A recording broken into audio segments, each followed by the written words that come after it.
Three corner office conversations in a week. This has got to be some sort of TMB record, but we aren't complaining. Our guest today is Sohn, CEO of Krafton India. Now, the South Korean gaming giant has had an eventful journey in the country. In 2018, it brought the wildly popular game PUBG to a nation that was just being bitten by the gaming bug. But that was followed by a setback when in September 2020, the game was banned in India along with 116 other Chinese apps following an armed conflict between the two neighbors. Remember, PUBG is developed by Chinese company Tencent and published by Krafton. Krafton then cut ties with Tencent in India and introduced Battlegrounds Mobile India or BGMI in 2021. Barely a year later, that too was banned on concerns that the company still had Chinese ties. BGMI was resurrected in 2023, and the rest, as they say, is gaming history. It is now one of the biggest global money spinners for Krafton. In this episode, Sohn talks to us about his and Krafton's India stint so far and plans ahead, about the importance of content in gaming and the potential of AI, about future investments, about regulatory and monetization challenges, and much more.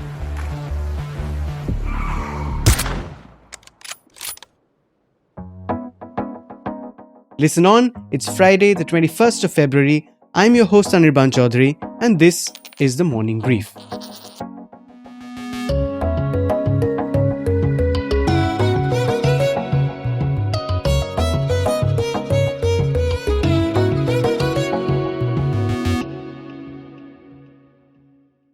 Sohn, very warm welcome to the Morning Brief. Glad you could make time for us. Thank you for having me, Anirban. Thank you. Let's talk about your journey first. You started as a game designer and you spent 10 years in the banking industry and then you came back to gaming. So my question obviously is, what brought you back? Yeah, I mean, obviously, the reason why I came back to the gaming industry is Battlegrounds, the game that we are servicing in India. Back then, it was first launched on PC, and in the same year, it was launched on Xbox. So I got a sort of opportunity from CH back in the day. He was looking for a CFO for his development studio, which can manage investment and also finance part of the company. And I was a little bit getting bored, in finance or banking, working for 10 years. So why not try career jumping back to the gaming? So I took that opportunity. And in the very initial phase of your career, you saw Krafton through two of its biggest pivots, right? I mean, as soon as you joined here from the post of the finance chief at PUBG, you joined here as head of corporate development, if I'm not mistaken. Yeah. And what followed was a ban on PUBG. And then, of course, after that, there was BGMI launch in, I think, July 2021, a month after which you took over as Krafton's India CEO. And then BGMI was again banned next year. You took a lot of efforts to bring it back, making some changes. That didn't work. But of course, the resurrection happened, I think, in 2023. That time would have given you so many lessons about how the Indian markets, the regulations in the country work. What were those tough lessons that you got from that stint, those 2 years, and sort of how are you using them now? That's tough question to answer. I mean, maybe it's not very well known in India, but Krafton also went public in August 2021. So right. That's exactly 1 month after I moved to India to get BGMI rolling and also build and grow our team in India. So I think maybe those 1 or 2 years was one of the sort of most difficult time in my career. But at the same time, I could come across a lot of good friends and colleagues during that period. So we could grow the team from 20 plus to now almost 100 plus. So during these 3-4 years. And also we launched it. That's your team in India? 100 is your team? Is that just engineers or, what? Yeah. So when I came to India, it was 20 plus people in Bangalore. Now we have I think 90-ish, 80 to 90-ish in India. And also there are 20 plus people in Korea working for India business. So there are roughly 100 people within Krafton across India and Korea. What percentage of your total global workforce is that? Why I ask you this is most tech companies, in fact, most companies take a lot of pride in having the largest chunk of workforce in India because of a lot of other things, but also because of the tech talent that we have. No, But that in that doesn't seem to be the case with Krafton, or? Huh? yeah. In that sense, we are a little different. I mean, I think most of global gaming companies might have similar sort of pattern in terms of their like number of employees in India, outside India, and working for India, etc. So Krafton now have 3,000 plus global employees. Like 2/3 of them are in Korea, and another remaining around 1,000 employees are outside Korea. I think majority or almost 50% must be in the US, and the remaining like Europe, China, Japan, India, and etc. But I think India is fourth or fifth largest global offices within Krafton. Talk to me as a complete gaming noob and tell me one sort of anecdote or one striking incident behind the creation of BGMI, and it was obviously part compulsion and part innovation and part, stroke of brilliance, etc. But what defines that journey? Just one anecdote or one incident or one conversation or one meeting that defines that pivot that you made, which has become so successful. So I think that was in 2016. My CEO, CH, has an idea to develop a game which is now we call Battle Royale. So he wants to do it in Krafton back then. So Krafton didn't have too much money, greenlit the project. I heard that it's like 2 million or 3 million budget. So you have this $2 million budget. You have to finish the development within 12 months and launch. That's it. If it's successful, I'm happy. If it's not successful, but it's end of the project. We don't have Is any. that too low, the budget and the duration in the gaming world?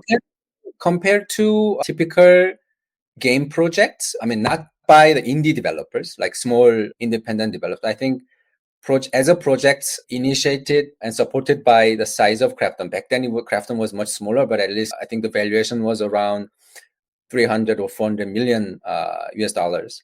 So at that size of company, it's very small budget. I think there was a slight cost overrun. So the budget increased, I think, by 1 million, and development projects got extended by 3 months, and etc. etc. But still, it was very, very surprising to know that now the revenue coming from this game on platforms are now like more than $1 billion US dollars. But the beginning was just few million, 20, 30 people team. Right. And in fact, I believe it recorded its highest ever sale in 2024, contributing to a 35.7% YOY increase in Krafton's mobile revenue. Tell me, Sean, as things stand now, what is the next stage of growth or innovation where BGMI is concerned, and the Indian market, of course? I think specifically talking about Indian market, BGMI, it's been in the market for now 4 years, I think. And also there are competition from like similar games and also games from the other genres. Generally, it's still very difficult to retain the users and keep them happy with the game, which is not very new. So I think that's a fundamental challenge that we have to overcome by introducing new content and maybe new in-game items which people find more fun to play with. At the same time, I think people generally wants to try something new, which is not necessarily a good thing for us as an incumbent player in the industry. So that requires a lot of efforts and also a lot of preparation before we introduce new contents and new maps, new game modes, and etc. But definitely we are working hard for that. So hopefully we can get something out to the market. And if we look at some of the investments that you have made, you've invested, I think, $160 million yet in Indian startups and other companies. So Dunali Games, Arjuna Studios, That's on one side. But also companies like Pratilipi, also Kuku FM, and Lumika also. So that's where I was coming from. But to come to my question, you have additional plans of $150 million, I think, in the next 2-3 years. Can we have a little color and detail on, if you've made any decisions on where they're going and where the next round of investments will be deployed? Yeah. So we recently announced the investment in Cashfree, which is a payment gateway company for India. So I think now we can say that we have invested roughly around 200 million for Indian startups, tech, gaming, and other content. So I think in the next phase, we will continue to invest gaming and content because we believe people wants to spend more time and money for digital content when the devices become much more convenient and when maybe the costs they need to spend to enjoy the contents are becoming lower and lower. So I think we have seen that trends in other markets, maybe slightly earlier than what we are seeing now in India.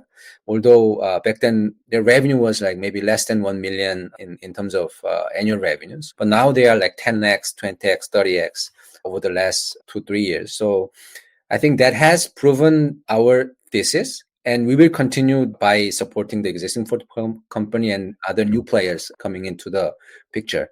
But at the same time, we are seeing that there is a huge demand for some social sort of space for gamers in tier 2, tier 3 places, because I think maybe Twitter, Facebook, Instagram, they are very convenient, very widespread across India. But at the same time, I think there are a little bit of a gap between tier 1 and tier 2, tier 3 people, maybe who doesn't speak good English, but has demand for quality content and maybe social engagement. So I think maybe those areas might be still very interesting for us and still very early stage. We're seeing many companies who are trying to crack that space.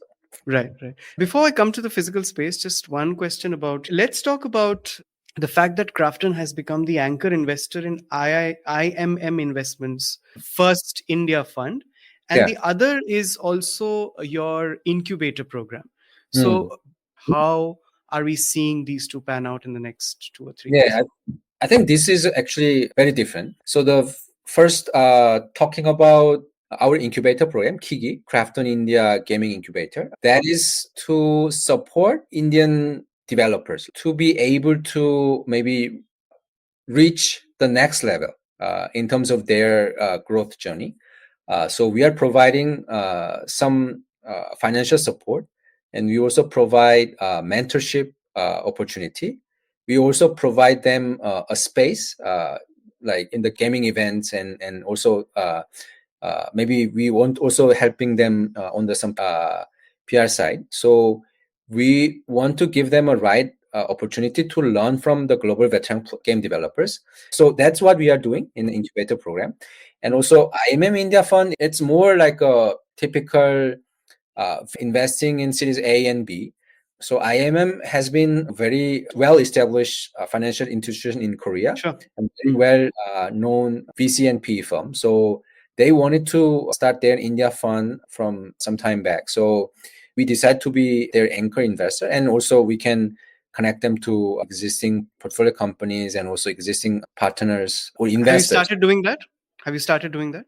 Yeah, of course. They have already started investing in India. Okay, tell me something. I mean, how difficult is it to, convince your people back in Korea to, put in so much money? Because I believe the Koreans are fairly wary about how chaotic the Indian market can be. Yeah. I don't want to give an impression that I'm offending Indian market in general, but I mean, I think still there is a bit of unfamiliarity to Indian companies or Indian market in general to Korean investors and Korean people. So I think little less exciting part is that my chairman BG Chang, he has been very passionate about India maybe since 2018 when he traveled to India. So the good part is I don't really need to explain how India macroeconomy is growing, what is the potential of specific sector, and what is the GDP, growth rate in such, because man knows all about it. So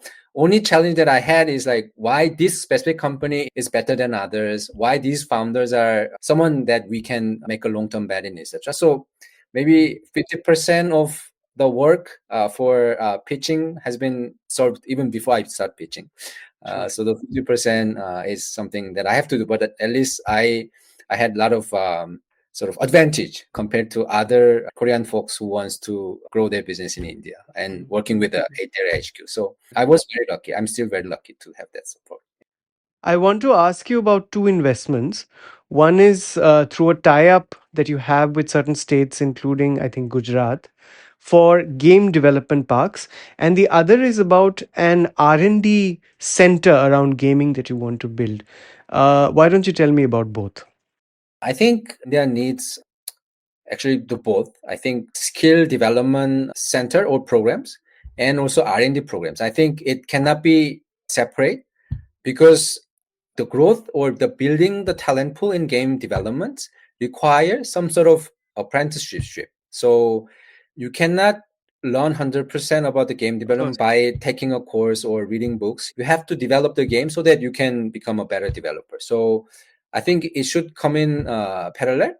And when we had an opportunity to talk to state governments and central government, I think things has improved enormously. But I think there is still some gap between what I could see in maybe in Korea or in China or even developed countries maybe 10, 20 years back to what we can see in India. I think India state governments and central governments become more interested in gaming, but still feel that they don't see very big potential in it. So you've given me two great segues to my next questions. One is you spoke about how game development takes time. There is a gestation period, etc. Is that now being reduced, or will it be reduced in future because of AI? Because I know that AI is already sort of being used in gaming quite a bit, but I think it's more sort of experiential and more customer facing, etc. But in terms of game development itself, since we know how to code via AI now, and people who can't code can code, is it aiding the development of gaming? Yeah, I mean, definitely so. Definitely so. So you have seen a lot of Gen AI tools which enable people to create short videos based on maybe certain prompts and etc. etc. I think that has not been shown very clearly in game development side. But I think it is very natural to expect, let's say, if certain Gen AI tools can code C++ or Python for certain commercial usage, why not such thing can happen on Unity and Unreal? I think it can happen. But even beside that, I think conceptualization has been much faster than before. So I think that will happen across different genres and different forms. So I'm very excited to see what would come in next 1 or 2 years. Sure. And I believe Krafton is developing its own AI model as well. So two questions on that. I mean, first, is it happening at the headquarters level, or is it happening in India? And would that make you one of the pioneers in this, if not the pioneer in terms of developing So an AI model? the research and developments on the deep learning or AI side are mainly driven by our HQ. We have now, I think, 40 to 50 AI engineers, mostly based out of Seoul, but also based in the US and Europe. Unfortunately, we don't have any AI engineers working for Krafton in India. And I think the AI model you are referring to might be not something like LLM, the large language model, which like ChatGPT or Grok. Sure. I think the right category that we can put for them is SLM. It's a like small language model, which work for very specific or specialized purpose. So maybe, for example, the CPC, co-player character, is one of the example. They can understand instruction from players and can play accordingly, more like a human player. So that's one of the example. And then other example, I'm not sure that whether we can announce it publicly, but maybe you can use it for anti-cheat. You can use it for maybe customer service to verify there is any fraud or anything. So those things are ongoing within Krafton team. Yeah. Sean, the other segue, which is very important for someone like me who doesn't understand gaming so much as the concerns around it, is the fact that you referred briefly to overgaming. The governments across the world actually are pretty concerned about it. In India, we've seen Tamil Nadu come up with really stringent rules. One part of it is money-based gaming, which does not concern Krafton, but the other part is these alerts that give to users consistently on overgaming, too much time being spent, etc. I understand that you game a lot with your kids also. So is that a personal concern that you constantly think of in your day-to-day business? Yeah, I mean, maybe my answer is yes. It is concerning as a parent. Maybe it's not very desired answer as a executive of gaming company.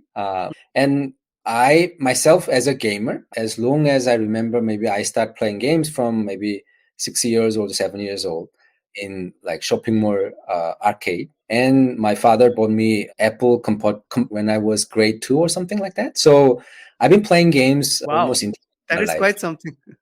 Yeah, yeah. I mean, of course, I'm not as smart as some, my engineer friends that who is working now for Google, Microsoft, and Nvidia. But Sure. I think you live in the technology world. You cannot really segregate or remove technology from daily lives. You just need to find the right way to balance between traditional education or hanging out with friends physically and also mentally, and also spending some time on technology devices like smartphones, PCs, and maybe gaming consoles and etc. So because maybe things will change even further in near future. You don't want your kids to be too far away from all this technology advance, while you don't want your kids to get addicted to gaming. So they So need do you set to. deadlines for them? Deadlines, curfews, etc.? Yeah, yeah, Is of that course, very of course, of course. Actually, we use gaming as a play hour as a motivation for them to achieve something. Actually, it's a little mean for kids. So it works relatively okay to my kids. Of course, they want to play more, but I think we found a way to balance, make a good balance between enjoying entertainment when they have finished homework, when they have maybe finished some exercise. Why not spend 1 hour, 2 hours, especially on weekends? Of course, uh, most of their friends are playing games anyway. Right, right. Let's talk about challenges a little bit. Yeah. Taxation seems to be a deterrent. Let's not sort of make Mm, any bones about it. It is a deterrent not just to the growth of the industry, but also to maybe a lot of LAN events coming to India, because there's a huge growth there. There's a huge demand also there. What do you think? Is it insurmountable as of now before the state governments and the central government sort of realize the positive mm, aspects of gaming? Is that a long road to a more favorable taxation structure which will get these opportunities to India? mm. I think things has turned around quite a bit. So I think generally state governments understand that gaming can create jobs and esports can create good quality of entertainment for a wide audience. And maybe compared to 2 3 years back, I think senior bureaucrats have something with gaming in his responsibility, has good understanding how gaming can grow into multi-billion dollar industry.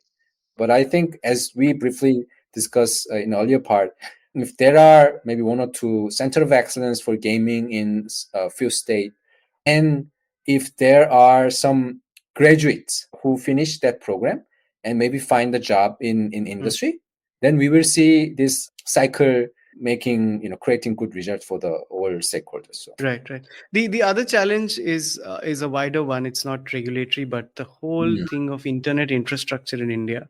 mm, We've seen a huge surge in mobile gaming, of course, but there's very high-end PC games also that are crying to be, to reach more people. mm, The next stage in gaming is cloud-based gaming, which would sort of eschew the need for very expensive hardware. But for mm, that, you need very efficient sort of internet and mm. network, etc. How do you see this trajectory moving to in the next 2 3 years? Yeah, maybe I'm too blunt, but I think cloud gaming might be a little difficult to penetrate into the larger user base Sure. in India. Sure. I made some jokes to my friends in Korea. In India, 4G doesn't feel like 4G and 5G doesn't feel like 5G. So I think there are still some infrastructure investment required more to make cloud gaming more feasible. But I think mobile gaming and mobile infrastructure somehow enough for larger chunk of people to enjoy the gaming experience on mobile. It's one of the most inexpensive way of enjoying entertainment and Right. and enjoying social interaction with your friends. You can have fun gameplay in with the friends in like 1,000 kilometers away. So that's very attractive, I think, to most of the people. Yeah. And finally, monetization, which seems to be a huge challenge, right? I mean, there may be no dearth of, game developers in India, although we don't know that number yet, and it's still a very, in the global sense, it's a very nascent industry. But monetization is already a challenge, right? And you've also in a previous interview, you actually spoke about this trend that disturbs you a little of game developers making games just for the Indian market or just for the global market instead of understanding that one game can suit both. That is a trend that you said you found a little concerning. So the problem is not just monetization, is it's also education and awareness, which is where Krafton is also working. But how do you see this being solved in the next 2, 3, or 5 years? Yeah, I mean, fundamentally, we have optimism in India gaming market because I think in quite a few major Korean gaming companies, these companies had a pretty sizable revenue from China. So I think I remember that there was a little bit of skepticism, like whether Chinese users are really going to pay. Back then, the business model was a little different. Like there was some monthly subscription for all users. So that's the only way you can monetize Chinese users. But now things have changed very dramatically. And then I think India, maybe it will take some time, but I think if we as a gaming company provide a good entertainment, I think generally people with bigger discretionary income will be willing to spend money for such attractive content. So we have that optimism as a base. But of course, I think for maybe 1 or 2 years, it will be still challenging to launch a new game and recover the investment that we have made for the game. But I think it will eventually happen because India economy will grow at much faster than other countries. And people will need good content on their smartphones. Of course, there is a YouTube, Netflix, Geo Cinema, and etc. to compete with. But I think gaming has a very unique attractiveness to people. So on that note, Sohn, thank you so much for that absolutely brilliant conversation. Thank you for joining us in this very special corner office conversation on the Morning Brief. Thank you, Anirban. Thank you. That's it for today. You were listening to this episode on the Morning Brief. It was produced by Vinay Joshi and sound designed by Amrit Reggie. Listen to TMB every Tuesday, Thursday, and Friday, wherever you get your podcasts. We hope you like the episode. Keep listening. Have a good weekend.